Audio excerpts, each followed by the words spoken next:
Hello hello hello दोस्तों, क्या हाल है। तारीख आज 21 मई 2025, दिन बुधवार हो गया, हिंदी तिथि 9 मई। और आइए बात करते हैं आज के मुख्य समाचार में देश भर की तमाम बड़ी खबरों पर नजर डालते हैं। देखिए दोस्तों, एक तो आज के दिन दुनिया भर में एंटी टेररिज्म डे के रूप में मनाया जाता है, यानी आतंकवाद विरोध दिवस। और इस मौके पर हमारे देश के भी सभी वीर जवानों को सैल्यूट। और वहीं दोस्तों, इतिहास में भी आज का दिन भारत के लिए बुरा दिन रहा है, क्योंकि 34 साल पहले आज ही के दिन भारत के सबसे युवा प्रधानमंत्री की हत्या कर दी गई थी। 21 मई 1991 को राजीव गांधी की आत्मघाती हमले में जान ले ली गई। देश के पूर्व प्रधानमंत्री राजीव गांधी कहा करते थे, भारत युवा राष्ट्र है, मेरा सपना है 21वीं सदी का भारत मजबूत, स्वतंत्र और आत्मनिर्भर बने, दुनिया भर में प्रथम रैंक पर हो। तो चलिए आपको नमन करते हुए आगे बढ़ते दोस्तों अब अपन खबरों में। देखिए पहली खबर, भारतीय टेलीकॉम कंपनी एयरटेल और गूगल कंपनी के बीच एक साझेदारी हुई है, जिसके तहत यूजर्स को क्लाउड स्टोरेज सर्विस 6 महीने तक फ्री मिलेगी। पोस्ट पेड और वाईफाई यूजर्स को यह बेनिफिट मिलेगा 100 GB तक का क्लाउड स्टोरेज डेटा। चलिए खबर आ रही, सरकार का प्लान है भारत में 1 लाख गोदाम बनाए जाएंगे, जिससे ग्रामीण भारत में खाद्य सुरक्षा और समृद्धि बढ़ेगी। देश में फसल कटाई के बाद होने वाले नुकसान को रोकने और किसानों की आमदनी बढ़ाने के उद्देश्य से सरकार ने यह नया प्लान किया है। नए गोदामों का निर्माण किया जाएगा। और खबर आ रही है, मारुति सुजुकी मोटरसाइकिल ने हरियाणा के खरगोदा में रखी दूसरे विनिर्माण संयंत्र की नींव। 2027 से ही यहां दुपहिया वाहन बनाने वाली कंपनी अपना प्रोडक्शन शुरू कर देगी। बड़ी खबर आ रही है, अमेरिका ने इमिग्रेशन नीति के तहत भारतीय ट्रेवल एजेंट्स पर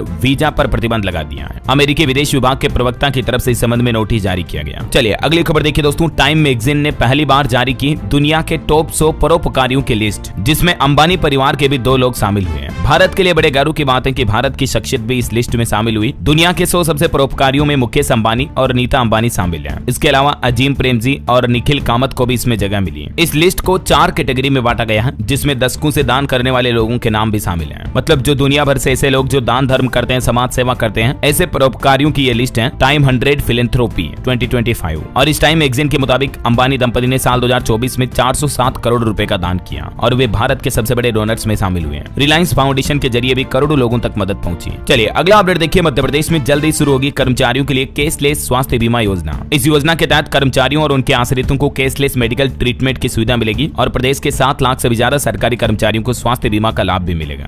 चलिए बड़ी खबर देखिए, छुट्टियों में देश भर में सरकारी व प्राइवेट स्कूलों में भारतीय भाषा समर कैंप का आयोजन होगा। मातृभाषा के अलावा अन्य भाषाएं, अन्य लैंग्वेज भी बच्चों को सिखाई जाएगी। केंद्रीय शिक्षा मंत्री धर्मेंद्र प्रधान की तरफ से ये नई पहल शुरू की गई है। मतलब इस बार की गर्मी की छुट्टियों में देश भर में समर कैंप आयोजित होंगे, जिसमें स्टूडेंट्स को दुनिया भर की और भारत की अलग अलग भाषाएं सिखाई जाएगी। ये मतलब इस बार शिक्षा विभाग की तरफ से प्लान तय किया गया है देश भर के सभी राज्यों में, है ना। अच्छा, इसके अलावा शिक्षा मंत्रालय की एक और पहल देखिए, स्कूलों के सिलेबस में होगा आकाश और ब्रह्मोस मिसाइलों की सूर्य गाथा का गुणगान भी। बैगलेस डे में बच्चे जानेंगे इनकी खासियत। शिक्षा मंत्रालय ऑपरेशन सिंदूर के तहत ब्रह्मोस और आकाश मिसाइलों की सूर्य गाथा को स्कूली पाठ्यक्रम यानी एजुकेशन सिलेबस में शामिल करने की भी तैयारी कर रहा है। ये पहल भी चंद्रयान की सफलता की कहानी के जैसे ही दर्ज होगी। इसका उद्देश्य है कि छात्रों को इन मिसाइलों की ताकत और भारत की रक्षा क्षमताओं के बारे में अवगत कराना और डिफेंस के क्षेत्र में शोध के प्रति बच्चों का रुझान बढ़ाना, है ना। वैसे ऑपरेशन सिंदूर में भारत के पुराने एयर डिफेंस सिस्टम का भी दम देखने को मिला। पाकिस्तान के ड्रोन नष्ट करने में एक्सपर्ट रहा पिचोरा भी है, जो 40 किलोमीटर दूर टारगेट को निशाना बनाने में सक्षम है। समर इंडियन आर्मी की तरफ से भारत के स्वदेशी डिफेंस हथियारों की भी डिटेल जारी की, जिनका पाकिस्तान के खिलाफ बखूबी इस्तेमाल किया गया। और वहीं खबर देखिए दोस्तों, भारत माता की जय जयकार के नारे लगे। अटारी बॉर्डर पर आखिरकार 12 दिन बाद फिर से भारत पाकिस्तान के बीच रिट्रीट सेरेमनी का आयोजन हुआ। देशभक्ति गीतों पर झूमे सैलानी, हालांकि दोनों देशों के बीच के गेट नहीं खोले गए। अटारी वाघा बॉर्डर पर ऑपरेशन सिंदूर के बाद ये पहली बार रिट्रीट सेरेमनी हुई। भारतीय गैलरी में तो भीड़ नजर आई, लेकिन पाकिस्तान की जगह खाली देखी गई। न गेट खुले न ही हैंडशेक हुआ। पाकिस्तान पर ऑपरेशन सिंदूर एयर स्ट्राइक के बाद इसे 7 मई को बंद कर दिया गया था, तो अभी बीते दिन वापस इस सेरेमनी का आयोजन हुआ। वहीं खबर देखिए, हमारे विदेश सचिव मिस्री ने लगातार दूसरे दिन ब्रीफिंग दी। 3 डेलीगेशन को ऑपरेशन सिंदूर पर जानकारी भी दी। चलिए अगला अपडेट देखिए दोस्तों, सुप्रीम कोर्ट में वक्फ कानून पर आज फिर से सुनवाई होगी। सुप्रीम कोर्ट ने कहा कि अंतरिम राहत के लिए मजबूत मामला पेश करने की जरूरत है। वैसे तो वक्फ कानून के खिलाफ दर्ज याचिकाओं पर सुप्रीम कोर्ट में बीते दिन भी सुनवाई हुई और इस सुनवाई के दौरान मुस्लिम पक्ष बोला कि बदलाव अगर लागू हुए तो नुकसान की भरपाई नहीं होगी। कोर्ट ने कहा कि राहत के लिए मजबूत दलीलें लाई है। तो वहीं इधर केंद्र सरकार ने भी अपना पक्ष रखा और इन 3 अहम मुद्दों पर रोक लगाने की मांग की, जिसमें कहा कि एक तो कोर्ट द्वारा वक्फ घोषित संपत्तियों को सुनवाई के दौरान वक्फ की सूची से हटाया नहीं जाना चाहिए। संशोधित कानून में प्रावधान है कि जब कलेक्टर संपत्ति के सरकारी होने या नहीं होने की जांच कर रहा हो, तब तक उसे वक्फ न माना जाए और इस नियम को लागू न किया जाए। तीसरा, वक्फ बोर्ड और सेंट्रल वक्फ काउंसिल के सभी सदस्य मुस्लिम ही होने चाहिए। केवल जो पद के कारण सदस्य बनते हैं वे अपवाद हो सकते हैं। तो सुप्रीम कोर्ट का कहना कि इन 3 मुद्दों पर रोक लगे ऐसा। वहीं इधर उत्तर प्रदेश में मुस्लिम पर्सनल लॉ बोर्ड का कहना है कि वो फिर से वक्फ संशोधित कानून के खिलाफ आंदोलन शुरू करेगा। इसकी रूपरेखा भी बनाई गई है और पूरे देश में इससे जुड़े आंदोलन होंगे। और इस संबंध में हैदराबाद में 22 मई को महिलाओं के लिए एक जनसभा भी होगी और भी अलग अलग राज्यों में अलग अलग तारीखें तय की गई है। और वहीं दोस्तों, पश्चिम बंगाल के मुर्शिदाबाद में जो हिंसा हुई थी उस मामले को लेकर भी कलकत्ता हाईकोर्ट की तरफ से गठित जांच समिति ने कुछ गंभीर खुलासे किए हैं, जिसमें पता चला कि मुर्शिदाबाद में एक टीएमसी नेता ने हिंसा कराई थी। इस हिंसा में 113 घरों को नुकसान हुआ, कई दुकानें जलाई गई। अब हाईकोर्ट कमेटी ने पश्चिम बंगाल पुलिस पर भी सवाल उठाए। चलिए अगला अपडेट देखिए दोस्तों, उत्तराखंड के मदरसों में पढ़ाया जाएगा ऑपरेशन सिंदूर। मदरसा बोर्ड की तरफ से यह फैसला लिया गया है। मदरसा बोर्ड अध्यक्ष बोले कि बच्चे सेना के पराक्रम और इतिहास को जानेंगे। ये वाकई में बहुत ही अच्छी पहल है। देश भर के स्कूलों में भी सरकार ये शुरू करने जा रही है ना। चलिए खबर आ रही, पाकिस्तान के साथ ही अजरबैजान और तुर्कियों से अब भारतीयों ने दूरी बना ली है। दोनों देशों के वीजा आवेदन में 42% तक की गिरावट देखी गई। तुर्की की जगह अब भारतीय थाईलैंड और वियतनाम जा रहे घूमने के लिए। और टेक न्यूज से खबर देखिए दोस्तों, गूगल का एनुअल इवेंट I/O 2025 शुरू हो चुका है। इस बार आर्टिफिशियल इंटेलिजेंस पर फोकस रहेगा कंपनी का। कुछ स्मार्ट फीचर्स और टूल्स भी पेश किए जाएंगे। वहीं देखिए बड़ी खबर, बांग्लादेश में एलन मस्क का सैटेलाइट वाला स्टारलिंक इंटरनेट शुरू हुआ। केबल और फाइबर की जरूरत नहीं पड़ती इसमें। 3000 रुपए में 300 MBPS की स्पीड और अनलिमिटेड डेटा मिलता है इसके प्लान में। और मौसम के हालातों पर खबर देखिए, कर्नाटक राज्य में इतनी भारी बारिश हो रही है, 8 लोगों की जान चली गई। बंगलुरु में 500 घर डूब गए। महाराष्ट्र में भी एक इमारत का स्लैब ढहा जिसमें 4 लोगों की जान चली गई। हालांकि राजस्थान समेत कुछ राज्यों का पारा तो 47 डिग्री तक चल रहा है। गर्मी के हालातों के बीच कई राज्यों में भारी बारिश, बाढ़ जैसे हालात भी देखने को मिल रहे हैं। आगे बताऊंगा मैं आपको और मौसम समाचार विस्तार से। फिलहाल देखिए अगला अपडेट, एक श्रद्धांजलि। परमाणु साइंटिस्ट MR श्रीनिवासन का निधन हो गया। होमी भाभा के साथ न्यूक्लियर रिएक्टर अप्सरा बनाया। तीनों पद्म सम्मान भी मिले हुए हैं इन्हें। बीते दिन 20 मई को तमिलनाडु के ऊटी में ये अपनी अंतिम सांस लिए। 95 साल इनकी उम्र थी। और इनके अलावा एक और प्रख्यात वैज्ञानिक का भी पुणे में निधन हो गया, डॉक्टर जयंत नार्लिकर। राष्ट्रपति मुर्मू और PM मोदी ने भी इनके निधन पर शोक व्यक्त किया। चलिए हाईकोर्ट का एक बड़ा फैसला देखिए, अगर ईसाई कानून के मुताबिक किसी ने शादी की तो फिर SC का दर्जा खत्म हो जाएगा। मद्रास हाईकोर्ट ने एक केस की सुनवाई करते हुए कहा कि मर्जी से अपना धर्म छोड़ा तो फिर आरक्षण का फायदा नहीं मिलेगा। जो मतलब SC ST का रिजर्वेशन मिलता है ना, अगर धर्म बदलकर शादी कर ली तो फिर आरक्षण का हकदार नहीं होगा। ये हाईकोर्ट की तरफ से अहम फैसला सुनाया गया है ना। और वहीं देखिए रक्षा मंत्री राजनाथ सिंह ने एक संबोधन में कहा कि सेना ने आतंकियों का जड़ से सफाया किया। पाकिस्तानी सेना को घुटनों पर लाए इंडियन जवान। सुधांशु त्रिवेदी भी बोले कि ये युद्ध का अल्प विराम है। वहीं खबर है दोस्तों, बिहार के यूट्यूबर मनीष कश्यप अस्पताल में भर्ती हुए हैं। PMCH में उनके साथ मारपीट हुई थी। डॉक्टर बोले कि सीने में ज्यादा दर्द है, सांस लेने में परेशानी के चलते अभी वो ऑक्सीजन पर है। हम जल्द उनके स्वस्थ होने की कामना करते हैं। और हरियाणा गुरुग्राम में देखिए एक बड़ा हादसा हो गया। 3 मंजिला फर्नीचर शोरूम में आग लग गई। हालांकि गनीमत रही कि कोई जनहानि नहीं हुई। और वहीं देखिए जम्मू पहलगाम हमले में मरने वालों को शहीद का दर्जा दिया जाए, इस संबंध में पंजाब हरियाणा हाईकोर्ट में एक याचिका लगाई गई। लेकिन हाईकोर्ट ने इस याचिका को खारिज करते हुए कहा कि ये काम सरकार का है। एक लेफ्टिनेंट समेत 26 लोगों की मौत हुई थी, आपको पता होगा इस घटना में। तो हाईकोर्ट ने इस जनहित याचिका को खारिज कर दिया। और इधर देखिए कर्नाटक में राहुल गांधी बोले वादे पूरे किए। PM ने कहा था नहीं कर पाएंगे लेकिन करके दिखाए। 1 लाख लोगों को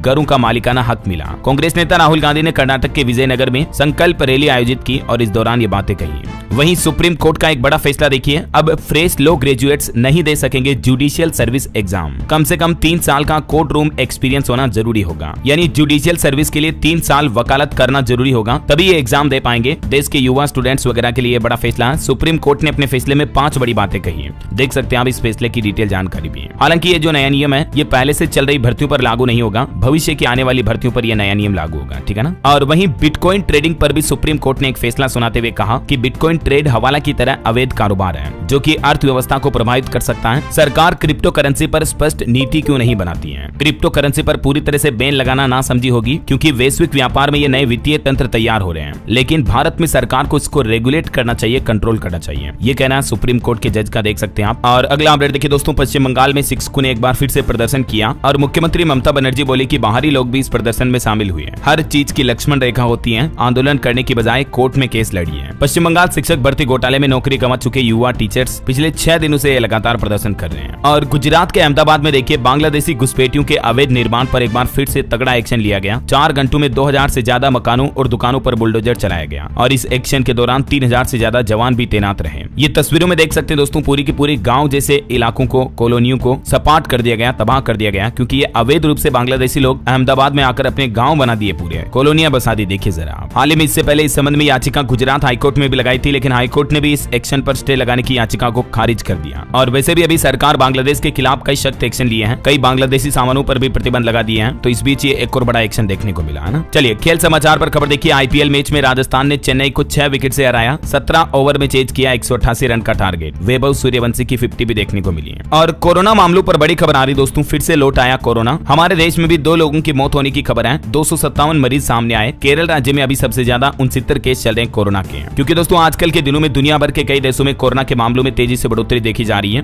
और खास तौर पर हांगकांग और सिंगापुर में मामले बहुत ज्यादा बढ़े हैं। इस बीच हमारे स्वास्थ्य मंत्रालय का भी कहना कि भारत में तो स्थितियां नियंत्रण में है। समीक्षा बैठकें भी आयोजित की जा रही है। सिंगापुर में तो अभी कुछ ही दिनों में 14,000 नए मामले सामने आए सिर्फ इस महीने मई में ही। और भारत में भी अब कोरोना रिटर्न हो चुका है। कुछ राज्यों में ज्यादा केस होने के चलते स्वास्थ्य विभाग ने अलर्ट भी जारी किया। भारत में बीते 7 दिन में 93 मरीज मिले। केरल में सबसे ज्यादा 69 केस हैं। पूरे एशिया महाद्वीप में कोविड-19 मामलों में बढ़ोतरी देखी जा रही है। ऐसे में कई एक्सपर्ट इस बात को लेकर भी चिंता जता रहे हैं कि क्या फिर से कोरोना की एक नई लहर आ रही है। अभी जो कोरोना वायरस संक्रमण फैल रहा उस वेरिएंट का नाम है JN.1 और ये कोरोना के पहले ओमिक्रॉन वाले वेरिएंट का ही म्यूटेंट वर्जन है। तो इस बारे में अगर आप डिटेल जानकारी देखना चाहते तो मैंने DLS न्यूज चैनल पर कल एक वीडियो डाला था अलग से, ये देख लीजिएगा आप। और हमारे भारत में मुंबई में 2 कोरोना पॉजिटिव की मौत होने की खबर है। हालांकि डॉक्टरों का कहना है कि पुरानी बीमारी से उन लोगों की जान गई। सिंगापुर में संक्रमण के 3000 और नए मामले भी सामने आ चुके हैं। तो सावधान रहें। कुल मिलाकर दोस्तों भीड़ भाड़ वाली जगहों पर जाने से बचें और मास्क वगैरह का इस्तेमाल करें, है ना। बहरहाल अभी तो कुछ और महत्वपूर्ण और काम की खबरें देखेंगे अपन, लेकिन फिलहाल वक्त तो चला है आज के ताजा मौसम समाचार जानने का।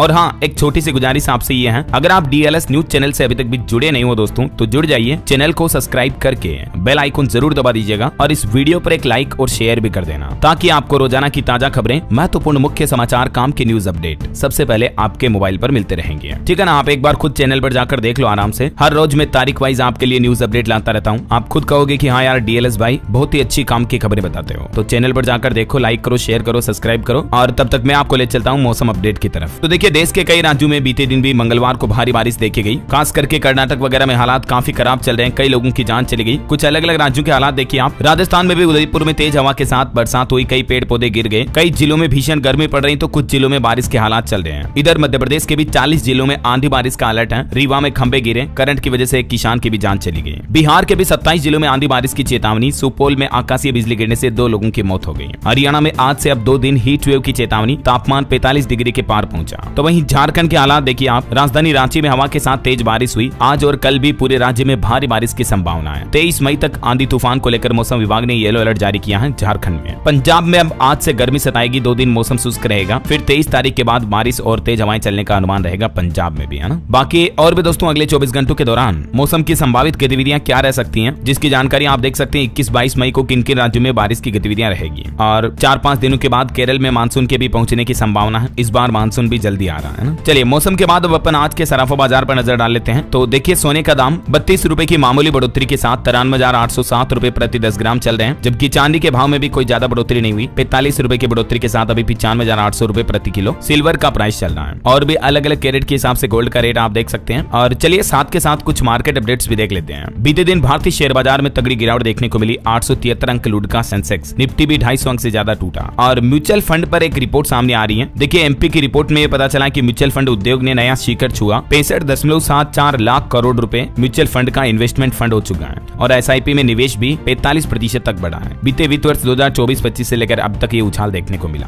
और रेलवे की तरफ से एक नया मोबाइल ऐप लॉन्च किया गया। मैंने आपको बताया था स्वरेल करके ऐप। इसमें आप टिकट बुकिंग से लेकर खाना ऑर्डर करने तक सब एक ही जगह से कर पाएंगे। IRCTC के मोबाइल ऐप से ये थोड़ा अलग है। इसमें यात्रियों को कई सुविधाएं भी मिलेगी। इस ऐप का इंटरफेस कुछ यूं होगा। आप गूगल प्ले स्टोर या एप्पल ऐप स्टोर पर इसको डाउनलोड कर सकते हैं। इसमें ट्रेन टिकट से लेकर ट्रेन का लाइव स्टेटस चेक करने तक एक ही मोबाइल ऐप पर आपको रेलवे की सारी सेवाएं मिल जाएगी। लाइव ट्रैकिंग और रेलवे से संबंधित कोई शिकायत करनी है तो ये सुविधा भी उपलब्ध होगी। इस ऐप के बेसिक फीचर्स क्या होंगे देख सकते हैं आप। और निवेशकों के लिए भी खबर आ रही है। केडिला, श्री लोटस डेवलपर समेत 7 कंपनियों के IPO को सेबी से हरी झंडी मिल चुकी है। 3000 करोड़ रुपए जुटाने की प्लानिंग है इन कंपनियों की। चलिए अगला अपडेट देखिए। जिनेवा में 78वीं विश्व स्वास्थ्य सभा का आयोजन हुआ और इस बार इस सभा की थीम रखी गई है वन वर्ल्ड फॉर हेल्थ। इस सभा में PM मोदी भी बोले कि सबसे बड़ा स्वास्थ्य नेटवर्क भारत के पास है। आयुष्मान योजना से 580 मिलियन लोगों को मुफ्त इलाज मिला। PM मोदी ने भी इस सभा के 78वें सत्र को संबोधित किया। चलिए अगली खबर आ रही है। UPI यूजर्स के लिए बड़ी खुशखबरी। अब ऑनलाइन पेमेंट करने पर मिलेगा तगड़ा कैशबैक। दरअसल सरकार UPI लेनदेन को बढ़ावा देने के लिए एक नई योजना पर काम कर रही है, जिसके तहत अब अगर आप जैसे 100 रुपए का सामान खरीदते हैं तो UPI पेमेंट करने पर आपको 98 रुपए ही चुकाने पड़ सकते हैं। मतलब 1.5-2% तक का कैशबैक मिलेगा आपको अलग अलग तरह की ऑनलाइन खरीदारी पर भी। NPCI मिलकर इस योजना पर काम कर रहा है और मीडिया रिपोर्ट्स के मुताबिक इसी महीने ये योजना शुरू हो सकती है। और युद्धाभ्यास पर खबर आ रही है। चीन के करीब असम के जंगलों में भारतीय सशस्त्र बलों ने दिखाई अपनी ताकत, सीमा पर गरजेंगे सुखोई विमान भी। कल से ये युद्धाभ्यास शुरू हो चुका है, जो कि 31 अगस्त तक चलेगा। असम अरुणाचल प्रदेश की सीमा के पास जंगलों में। वही खबर है, गुजरात में 22 मई को आयोजित होगा स्वागत कार्यक्रम। मुख्यमंत्री भूपेंद्र पटेल नागरिकों की शिकायतों का निवारण करेंगे। चलिए बड़ी खबर देखिए, सुप्रीम कोर्ट ने देश भर के सभी राज्यों और केंद्र सरकार को निर्देश जारी किया। कहा कि हर जिले में नियुक्त करें संरक्षण अधिकारी और इन अधिकारियों की ये ड्यूटी होगी घरेलू हिंसा पीड़ित महिलाओं की सुरक्षा सुनिश्चित करेंगे। शीर्ष कोर्ट ने उन्हें मुफ्त कानूनी सहायता के अधिकार का प्रचार करने को भी कहा है। वहीं खबर देखिए, जल जीवन मिशन परियोजनाओं का भी अब निरीक्षण किया जाएगा। 4 राज्यों में 100 टीमें भेजेगा केंद्र, जल जीवन मिशन के बारे में लोगों को जागरूक करने और इसके बेनिफिट बताने के लिए। और देखिए, कांग्रेस ने पीएम मोदी पर सवाल करते हुए कहा कि 11 साल में 151 अंतर्राष्ट्रीय यात्राएं की, 72 देशों में गए। कांग्रेस अध्यक्ष मल्लिकार्जुन खड़गे ने पीएम मोदी की विदेश नीति पर सवाल उठाते हुए कहा कि इतनी यात्राएं करने के बावजूद भारत को उतना अच्छा अंतर्राष्ट्रीय समर्थन क्यों नहीं मिल पा रहा है। और व्यापारियों के लिए एक अच्छी खबर आ रही, छोटे व्यापारियों को आगे बढ़ाने के लिए PHDCCI ने लॉन्च किया SME मार्केट सेंटिमेंट इंडेक्स। इसके जरिए उद्योग निकाय की कोशिश सरकार की पहलों का छोटे उद्योगों पर असर बताना और इंडस्ट्री की वर्तमान स्थिति का पता लगाना है। वहीं हिमाचल प्रदेश सरकार की नई पहल देखिए, 6000 NPS कर्मचारियों को मिलेगा 2% अतिरिक्त DA। पुरानी पेंशन का इंतजार कर रहे राज्य बिजली बोर्ड के 6000 NPS कर्मचारियों को अब एक्स्ट्रा महंगाई भत्ता मिलेगा। मतलब ये हिमाचल सरकार की तरफ से नई पहल है बिजली कर्मचारियों के लिए, है ना। और रेलवे से एक अच्छी खबर देखिए दोस्तों, दिल्ली से लेकर मेरठ तक के लिए लोगों के लिए अच्छी खबर आई है। एक साथ दौड़ेगी नमो भारत ट्रेन और मेरठ मेट्रो ट्रेन। जल्दी ये ट्रैक पर रनिंग करते नजर आएगी। और खबर है, FCI और CWC के गोदाम हाईटेक होंगे। 1280 करोड़ रुपए खर्च करेगी सरकार। अभी शुरुआत में मैंने एक खबर बताई थी, सरकार 1 लाख नए गोदाम खोलने का भी प्लान कर रही है और अब करोड़ों रुपए से जो वर्तमान में गोदाम है उनके इंफ्रास्ट्रक्चर को भी सही किया जाएगा। ये भी सरकार का प्लान है ना। गेहूं खरीदारी पर भी सरकार ने डेटा जारी किए। 290 लाख टन गेहूं खरीदा गया अब तक कुल, और टोटल 320 से 325 लाख टन होने की उम्मीद है। भूकंप पर खबर आ रही दोस्तों, भारत के पड़ोसी देश नेपाल में भूकंप से हिली धरती। 4.7 तीव्रता का भूकंप आया। हालांकि गनीमत रही कि जान माल का नुकसान नहीं हुआ। चलिए बड़ी खबर देखिए, क्वालिटी टेस्ट में फेल हुए 196 दवाओं के सैंपल। स्पेशली एक राज्य में नकली दवाओं का बड़ा खुलासा सामने आया। CDSCO यानी central drugs standard control organisation की जांच में आपको पता होगा पिछले महीने अप्रैल में भी 196 दवाओं की सैंपल ली गई जो नॉट ऑफ स्टैंडर्ड क्वालिटी के मिले, यानी सही नहीं पाए गए। और अब कुछ और दवाओं के सैंपल भी इस लिस्ट में फेल पाए गए हैं। खास करके बिहार राज्य से दवाओं के नमूनों में ये बड़ी गड़बड़ी देखी गई। और वहीं देखिए, सरकार ने किसानों को बड़ी सौगात दी। बिना सिबिल स्कोर के भी अब लोन मिल पाएगा। आने वाली खरीफ फसलों की बुआई से पहले सरकार की तरफ से ये बड़ी सौगात दी गई है। खास करके महाराष्ट्र राज्य में मुख्यमंत्री ने ये निर्देश जारी किया कि बैंक किसानों का सिबिल स्कोर ना चेक करें और उन्हें कृषि लोन दे दें। सिबिल स्कोर नहीं मांगेंगे अब बैंक, वरना बैंकों पर एक्शन लिया जाएगा। चलिए, भारतीय रिजर्व बैंक RBI का एक बड़ा ऐलान देखिए, एक और बैंक का लाइसेंस कैंसिल कर दिया है। RBI ने लखनऊ के HCBL कोऑपरेटिव बैंक का लाइसेंस रद्द कर दिया है और इस बैंक के खाताधारकों को यानी डिपोजिटर्स को 5 लाख रुपए तक का इंश्योरेंस कवर मिलेगा। यानी 5 लाख रुपए तक के उनके खाते में जमा पैसे हैं वो पूरे वापस मिल जाएंगे। चलिए खबर देखिए, उत्तर प्रदेश में प्राइमरी के बाद अब माध्यमिक स्कूलों में भी गर्मी की छुट्टियों की घोषणा हो चुकी है। शिक्षा मित्रों के बहिष्कार के बीच समर कैंप का आयोजन भी होगा आज से।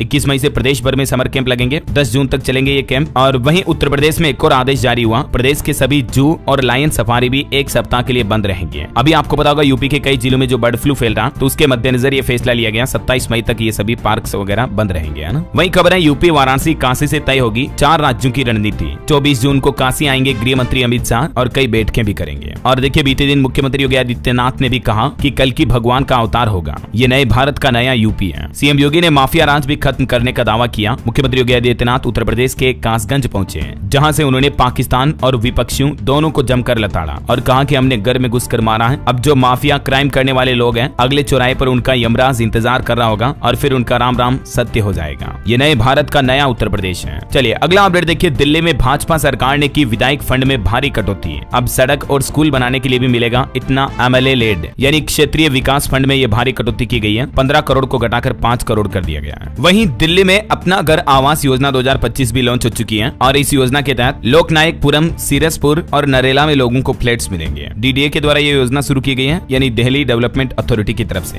पहले आओ पहले पाओ के आधार पर सबके लिए फ्लैट का मौका होगा। अच्छा, दिल्ली वासियों के लिए एक और अच्छी खुशखबरी है, सोलर पैनल लगवाने वालों को अब ज्यादा सब्सिडी मिलेगी। दिल्ली सरकार ने फैसला लिया है, सोलर पैनल लगाने के लिए 30,000 रुपए तक की सब्सिडी दिल्ली गवर्नमेंट अपनी तरफ से देगी। जबकि केंद्र सरकार की तरफ से भी आपको पता होगा, प्रधानमंत्री सूर्य घर योजना के तहत रूफटॉप सोलर पैनल लगाने पर 78,000 रुपए तक की सब्सिडी दी जाती है ना। तो अब ये 78 और 30,000 रुपए टोटल दिल्ली में सोलर पैनल लगाने वालों को 1,08,000 रुपए तक की सब्सिडी मिल पाएगी, जिससे कि हर महीने बिजली बिल में तकरीबन 4200 रुपए तक की बचत होगी, है ना। और दिल्ली के पूर्व अरविंद केजरीवाल सरकार की तरफ से भी छात्र विंग ASAP लॉन्च की गई है। मुख्यमंत्री अरविंद केजरीवाल ने कहा कि दिल्ली में बर्बाद हो रहे सरकारी स्कूल बाउंसर तक लगा दिए गए। ASAP इस पहल का नाम है, association of student for alternative politics. तो दिल्ली में आम आदमी पार्टी का कहना कि ASAP बनेगा वैकल्पिक राजनीति का सशक्त मंच। अरविंद केजरीवाल ने स्टूडेंट विंग का यह नया लोगो भी लॉन्च किया। ये जिस तरह से ABVP वगैरह छात्र संगठन होते हैं, उसी तरह से दिल्ली की आम आदमी पार्टी का ये छात्र संगठन का ग्रुप होगा ना। और वही देखिए, दिल्ली की पहली ट्रांसजेंडर पार्षद बॉबी ने भी तोड़ा आम आदमी पार्टी से रिश्ता। अब उन्होंने नई पार्टी ज्वाइन कर ली है। जो अभी 2-3 दिन पहले 15 पार्षदों ने नई पार्टी बनाई थी ना, इंद्रप्रस्थ विकास पार्टी है, तो उसमें जुड़ गई है वो भी। एकमात्र ट्रांसजेंडर पार्षद थी ये आम आदमी पार्टी की। और दिल्ली की बातें हो रही तो कुछ और अपडेट देख लीजिए फटाफट से। देखिए, दिल्ली सरकार ने कक्षा 6 से 8वीं तक के छात्रों के लिए शुरू किया नया प्री वोकेशनल एजुकेशन प्रोग्राम भी, और इसके अंतर्गत छात्रों में जीवन कौशल और व्यावसायिक जागरूकता पर जोर दिया जाएगा। वहीं दिल्ली के प्रदूषण का भी समाधान निकालेंगे देश के 22 संस्थान। 15 दिनों में भेजेंगे सुझाव और फिर उन सुझावों पर सरकार अंतिम फैसला लेगी। दिल्ली में वायु प्रदूषण की समस्या से निपटने के लिए DPCC ने मौसम विभाग और IIT समेत देश के 22 संस्थानों से सुझाव मांगे हैं। तो ये भी दिल्ली सरकार नई पहल कर रही है। चलिए अगली खबर देखिए दोस्तों। हरियाणा के यात्रियों के लिए गुड न्यूज, जयपुर समेत 4 रूटों पर AC बसों में सफर कर सकेंगे लोग। अब ये नई बस सेवाएं शुरू हो रही है हरियाणा के इन शहरों से। और हरियाणा बिजली बोर्ड की वेबसाइट भी पिछले कुछ दिनों से हैक होने की खबरें आ रही है। 12 दिन से उपभोक्ता परेशान है, कई सारी सेवाएं ठप है, बिजली से जुड़े इस पोर्टल पर काम नहीं हो पा रहे हैं। वहीं हरियाणा गुरुग्राम के सरकारी और प्राइवेट कॉलेजों में ऑनलाइन आवेदन की प्रक्रिया भी शुरू हो चुकी है। 5000 से भी ज्यादा सीटों पर एडमिशन होने हैं। चलिए अगला अपडेट देखिए। एक सर्वे रिपोर्ट सामने आ रही है कि भारतीय युवाओं की पारिवारिक बिजनेस में दिलचस्पी कम ही है, जिससे भारत में उत्तराधिकार का संकट पैदा हो रहा है। वहीं खबर है DLF शुरू करेगा 17,000 करोड़ रुपए के रेजिडेंशियल प्रोडक्ट्स भी। फाइनेंशियल ईयर 2026 के लिए प्लानिंग बनाई गई है। चलिए अगली खबर देखिए। मेट्रो प्रोजेक्ट से तुर्की से जुड़ी कोई भी कंपनी अगर मिली तो तुरंत उसका ठेका रद्द किया जाएगा। मध्य प्रदेश में मंत्री की तरफ से आदेश जारी किया गया भोपाल इंदौर मेट्रो परियोजनाओं के लिए। और महिलाओं के लिए एक महत्वपूर्ण जानने वाली खबर देखिए आप कि क्या गर्भ निरोधक गोली से बढ़ता है हार्ट अटैक का खतरा। हाल ही में वैज्ञानिकों की स्टडी में चौंकाने वाला खुलासा सामने आया है, और इस स्टडी के बाद ये चिंता जताई गई है कि लंबे समय तक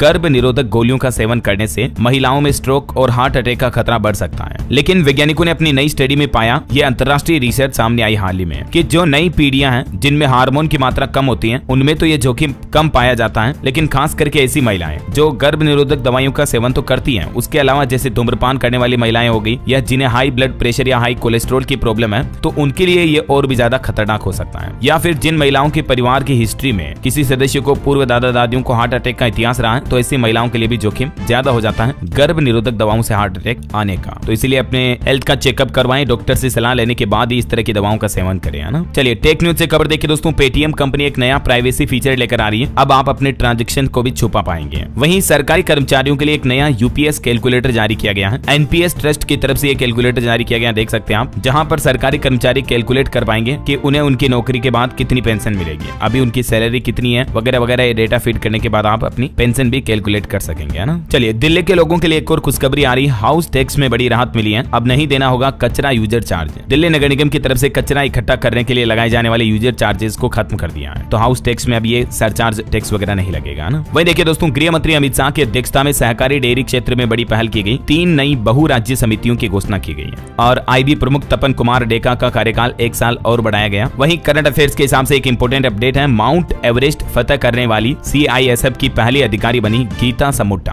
मैंने कांग्रेट्स इनको। और केंद्रीय मंत्री ज्योतिरादित्य सिंधिया का कहना है कि भारत में उपग्रह संचार बाजार साल 2028 तक $20 बिलियन तक पहुंच जाएगा। वहीं खबर आ रही पद्म पुरस्कार 2026 के लिए 31 जुलाई तक राष्ट्रीय पुरस्कार पोर्टल पर नामांकन दर्ज कराए जा सकते हैं। गृह मंत्रालय की तरफ से ये तारीखों की घोषणा की गई। और देखिए, वित्त मंत्री निर्मला सीतारमण ने नई दिल्ली में भारतीय प्रतिस्पर्धा आयोग के 16वें वार्षिक दिवस को भी संबोधित किया। खबर है योग संगम पोर्टल पर अब तक 1000 से भी ज्यादा संगठनों ने अपना पंजीकरण करवा लिया है। 21 जून को योग दिवस के दिन इस पोर्टल पर एक साथ कार्यक्रम आयोजित होंगे। वहीं देखिए, मिजोरम राज्य को पूर्ण साक्षर राज्य घोषित किया गया, और ये उपलब्धि हासिल करने वाला देश का पहला स्टेट भी बन चुका है जहां सभी लोग पढ़े लिखे हो चुके हैं। पूर्ण साक्षर राज्य का दर्जा मिल चुका, मतलब जो कि शिक्षा के क्षेत्र में एक बहुत ही अच्छी उपलब्धि है। और वही खबर है, केंद्रीय मंत्री जगत प्रकाश नड्डा ने इंडियन केमिकल काउंसिल के प्रतिनिधि मंडल के साथ भी बैठक की। चलिए अगली बड़ी खबर देखिए दोस्तों। जल्दी नौकरी बदलना अब होगा मुश्किल। सुप्रीम कोर्ट की तरफ से एम्प्लॉयर के पक्ष में एक बड़ा फैसला सुनाया गया, मतलब कंपनियों के पक्ष में। सुप्रीम कोर्ट ने एक केस की सुनवाई करते हुए कहा कि सर्विस बॉन्ड व्यापार पर रोक नहीं है, और कंपनियां इसे तोड़ने वाले कर्मचारियों से उनकी ट्रेनिंग पर हुए खर्चे को वसूल सकती हैं। व्यापार पर रोक का मतलब होता है कि कर्मचारी को उसके पैसे को न करने पर मजबूर करना, जो कि कॉन्ट्रैक्ट एक्ट की धारा 27 के तहत प्रतिबंधित है। ये क्या था पूरा मामला, आप देख सकते हैं स्क्रीन पर। चलिए अगली बड़ी खबर आ रही, कहीं आप भी तो नहीं खा रहे केमिकल से पके फल।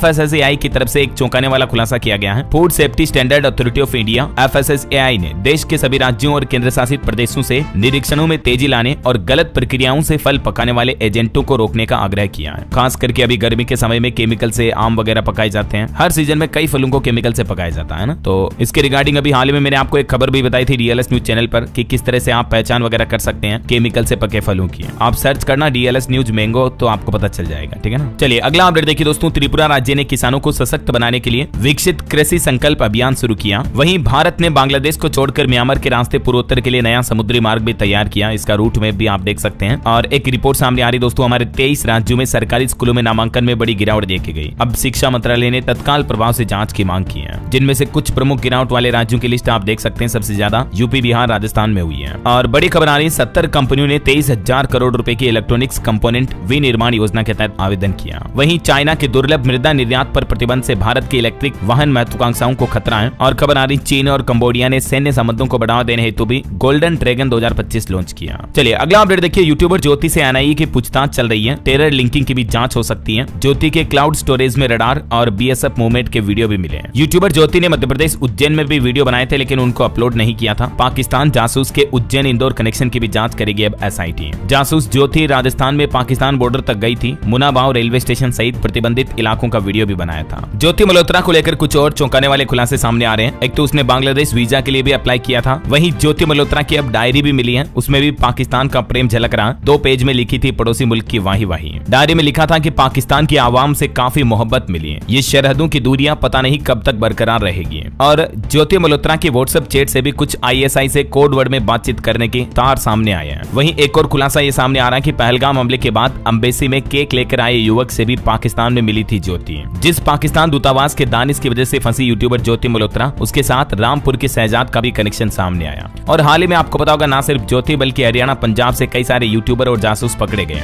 तो ऐसी घटनाओं पर अब हरियाणा सरकार ने फैसला लिया है। यूट्यूब चैनलों पर भी पाबंदी लगाई जाएगी, कुछ नए नियम लागू किए जाएंगे। मुख्यमंत्री ने SOP बनाने को कहा। पाकिस्तान से जुड़े ज्योति जैसे सभी यूट्यूबरों पर सख्त कार्रवाई होगी। और वहीं खबर है, पाकिस्तान बॉर्डर पर सेना की मीडियम मशीन गन का एक और नया वीडियो जारी किया। आर्मी ने इससे पाकिस्तानी बंकर और चौकियां तबाह की थी। चलिए अगला अपडेट देखिए। उत्तर प्रदेश में राजकीय शिक्षकों को तबादले में मिलेगी पसंद की प्राथमिकता। शिक्षकों के ट्रांसफर को लेकर नए निर्देश जारी किए यूपी की योगी सरकार ने। वहीं खबर है, यूपी के इस जिले में 3 नई सड़कें बनाई जाएगी, ढके जाएंगे भूमिगत बिजली केबल और नाले भी। मेरठ शहर में ये काम चल रहा है। और बिहार के कुछ अपडेट्स देखिए दोस्तों। BPSC टीचर्स को प्राण नंबर के लिए ENPS पोर्टल पर करना होगा आवेदन। बिहार लोक सेवा आयोग की तरफ से ये निर्देश जारी हुआ। वहीं बिहार सरकार अब स्टार्टअप पर फोकस बढ़ा रही है। नवाचार के लिए अब तक 1522 रजिस्ट्रेशन हो चुके हैं। वहीं देखिए, सरकारी रोक वाली सूची की जमीन की खरीद बिक्री करने वालों पर भी अब बिहार सरकार शिकंजा कसेगी। और बिहार के नीतीश सरकार ने एक और खुशखबरी दी। हर जिले में खुलेगा मॉडल B.Ed कॉलेज भी, जिनमें 120 से ज्यादा सीटें होगी। युवा स्टूडेंट छात्र छात्राओं के लिए अच्छी खबर है ना। इसके अलावा बिहार में एक बड़ा प्रशासनिक फेरबदल भी हुआ। 3 दर्जन अधिकारियों का तबादला यानी ट्रांसफर किया गया और 36 अनुमंडलों में नए SDO भी बनाए गए। चलिए खबर देखिए। विदेश मंत्री डॉक्टर S जयशंकर ने हेग में नीदरलैंड्स के प्रधानमंत्री डिक सूप से भी मुलाकात की। दोनों देशों के बीच द्विपक्षीय वार्तालाप भी हुई।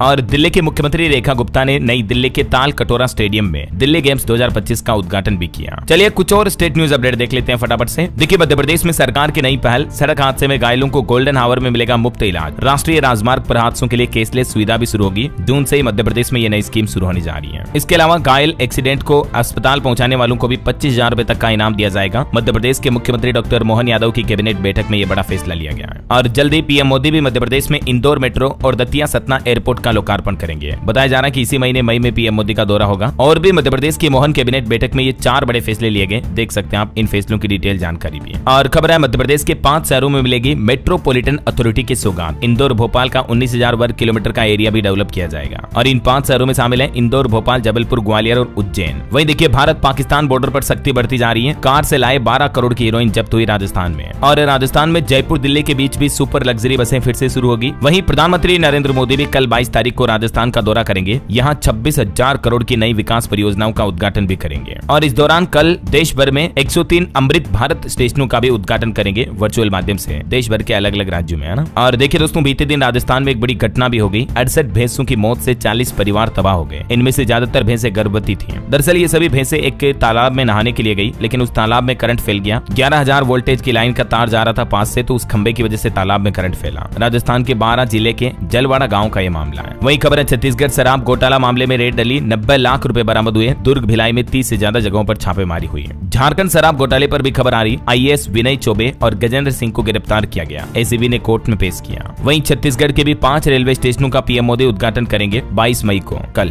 और देखिए, छत्तीसगढ़ सरकार ने आयोग के अध्यक्ष भी बदले, नए सिरे से बांटे गए पद। मुख्यमंत्री विष्णुदेव साय ने दी प्रभार में बदलाव की जानकारी। छत्तीसगढ़ में 23 शिक्षक संगठनों ने भी चेतावनी दी, कहा कि युक्तिकरण अगर रद्द नहीं हुआ तो 28 तारीख से अनिश्चितकालीन आंदोलन शुरू करेंगे। वहीं खबर है, छत्तीसगढ़ में कलाकारों की पेंशन बढ़ी। लोक कलाकार सिद्धार्थ महाजन ने मुख्यमंत्री का आभार जताया। युवा कलाकारों के लिए नई योजनाओं की मांग भी की। और देखिए, छत्तीसगढ़ कांकेर में भी पेंशनर्स ने सरकार के खिलाफ प्रदर्शन किया। DA बढ़ोतरी में 8-9 महीने की देरी पर आदेश की कॉपी भी जलाई। छत्तीसगढ़ में रजिस्ट्री पर भी 10 नए नियम लागू हो चुके, मैंने आपको पहले ही बताई थी डिटेल। वहीं उत्तर प्रदेश में किसानों की आय बढ़ाने के लिए नई पहल देखिए। लखनऊ में CRB और UNEP की बैठक हुई, कैपिटल्स अप्रोच पर चर्चा हुई। और यूपी में लखनऊ नोएडा के स्मारकों और पार्कों की भी सूरत बदलेगी। 73 करोड़ का बजट पास हुआ, इनका सुधार किया जाएगा ना। वहीं उत्तर प्रदेश में विद्युत कर्मचारी 21 मई से 3 घंटे का कार्य बहिष्कार करेंगे, निजीकरण के खिलाफ विरोध जताएंगे। और यूपी अंचल API मामले में 1 जुलाई को सुनवाई होगी। यूपी गोरखपुर DDO ने भी जारी किए PG कोर्स के नतीजे। और उत्तर प्रदेश में स्वास्थ्य विभाग के अधिकारियों के साथ आजमगढ़ DM की बैठक हुई। जननी सुरक्षा योजना का 15 दिन के अंदर भुगतान किया जाएगा। वहीं यूपी गाजियाबाद कमिश्नरेट में 30 जून तक धारा 163 लागू हुई। सभी धरना प्रदर्शन व जुलूसों पर रोक रहेगी। और खबर देखिए, बिहार में रोजगार को लेकर बड़ा ऐलान हुआ। मंत्री जमा खान बोले कि सभी विभागों में नियुक्तियां जारी हैं, 12 लाख लोगों को मिलेगी नौकरी।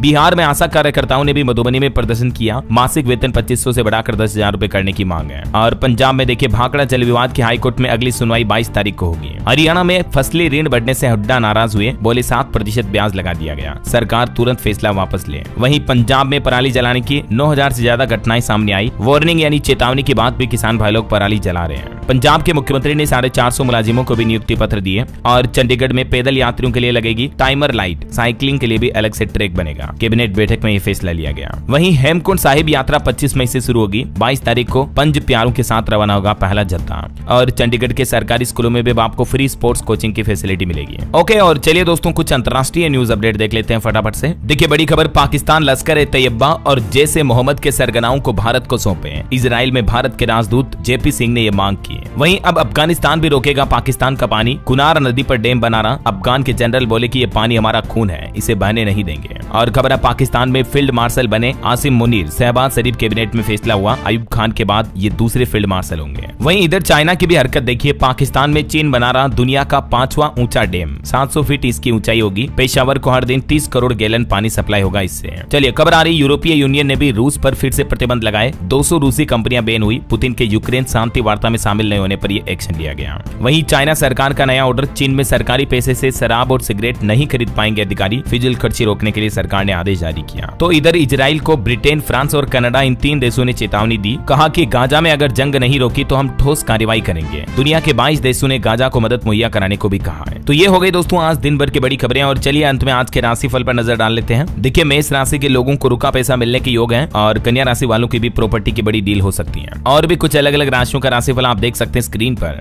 और हाँ दोस्तों, आप मुझे कमेंट करके बताइए कि हमारे देश के किस राज्य को पूर्ण साक्षर राज्य घोषित कर दिया गया है। और देश का पहला ऐसा कौन सा राज्य है जो लिटरेसी में कंप्लीट हो चुका, नंबर 1 बन चुका। कमेंट करके बताइए। सही जवाब देने वाले लोगों को रैंडमली सेलेक्ट होने पर DLS न्यूज टीम की तरफ से एक शानदार सरप्राइज गिफ्ट जीतने का मौका मिलेगा, है ना। और इसी के साथ ही अगर आपको वीडियो अच्छा लगा तो इसे लाइक करना, शेयर भी करना। DLS न्यूज चैनल को सब्सक्राइब करके बेल आइकन जरूर दबा देना, रोजाना ऐसी इन्फॉर्मेटिव जानकारियां, महत्वपूर्ण समाचार देखते रहने के लिए। ओके, ख्याल रखिएगा अपने आप का, अपने परिवार का। मिलेंगे अगले नेक्स्ट अपडेट में, तब तक के लिए जय हिंद, जय भारत, वंदे मातरम।